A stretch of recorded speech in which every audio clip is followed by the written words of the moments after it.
propriété 17.1, soit x indice n qui suit une loi binomiale de paramètres n et p. On note alpha, le réel qui correspond au théorème 15.1 sur la loi normale centrée réduite, et u alpha ce sera la même notation que dans ce même théorème.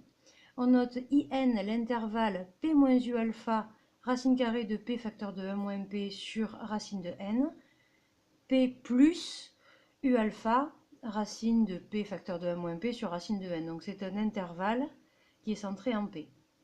Quand n tend vers plus l'infini, la probabilité que xn sur n soit dans cet intervalle tend vers 1 moins alpha.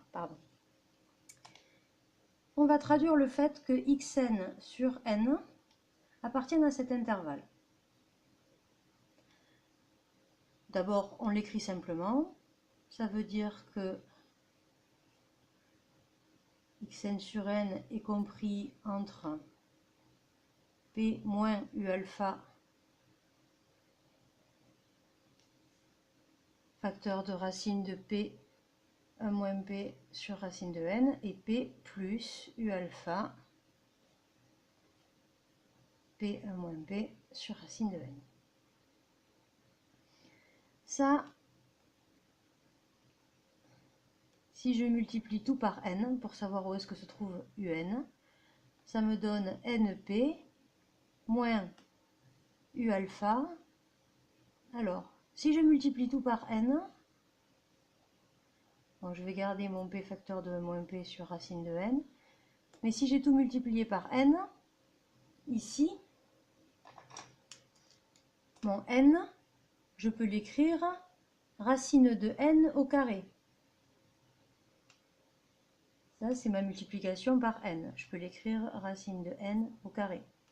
Et donc, je peux simplifier l'une de ces racines de n avec celle-ci. De l'autre côté de l'inégalité, j'ai la même chose. Donc, j'ai plus xn sur n, j'ai xn. np plus, en fait, j'essaye tout simplement de me ramener à ce théorème. U alpha, même chose, le racine de n va se simplifier. Je vais avoir racine de p 1 moins p, racine de n. Exactement ce que j'ai fait ici. C'est-à-dire que si je mets tout sur la racine, j'obtiens np moins u alpha racine carrée de n p 1 moins p inférieur ou égal à xn inférieur ou égal à n p plus u alpha racine de n p 1 moins p. J'ai juste mis n sous cette racine là. Et ici, si je centre et je réduis, donc je centre xn moins np, le fait de soustraire np, ça va faire disparaître ces np ici, je vais faire moins np, donc ça va s'annuler là. Il va me rester moins u alpha racine de np 1 moins p plus u alpha racine de np 1 moins p. Là j'ai centré. Ensuite je réduis en divisant donc par racine carrée de np 1 moins p.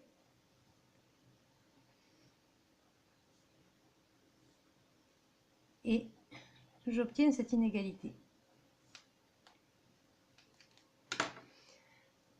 Cette loi, elle est centrée réduite.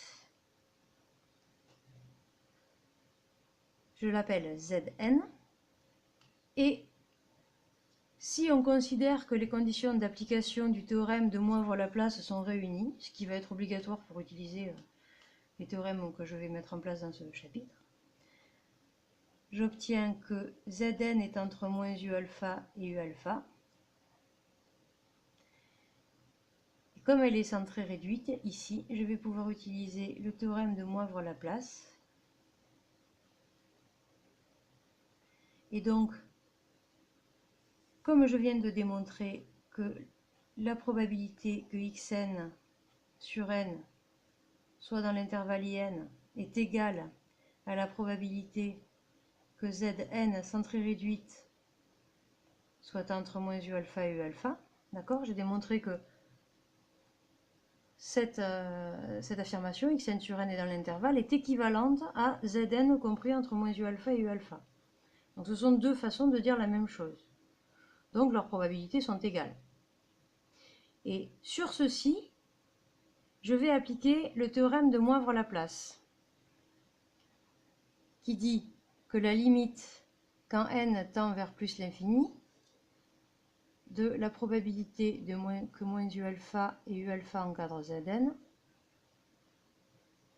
c'est l'intégrale de moins u alpha des 1 sur racine carrée de 2pi exponentielle moins x carré sur 2 dx. Ce qui revient à approximer par une loi normale. Ça, c'est Moivre-Laplace, ici. Donc, comme cette probabilité et celle-ci, c'est la même, ce sont les mêmes, pardon, la limite quand n tend vers plus l'infini de la probabilité de xn sur n appartenant à in, c'est cette même intégrale. Mais cette intégrale, 1 sur racine de 2pi exponentielle moins x carré sur 2 dx, c'est la probabilité qu'une certaine loi normale centrée réduite que je vais appeler y soit entre moins u alpha et u alpha. Donc y, c'est une loi normale centrée réduite. Ici, on peut appliquer le théorème 15.1 qui nous dit que la probabilité que la loi normale centrée réduite y soit entre moins u alpha et u alpha, c'est 1 moins alpha. Donc on a bien la limite quand n tend vers plus l'infini de cette probabilité qui est égale à 1 moins alpha.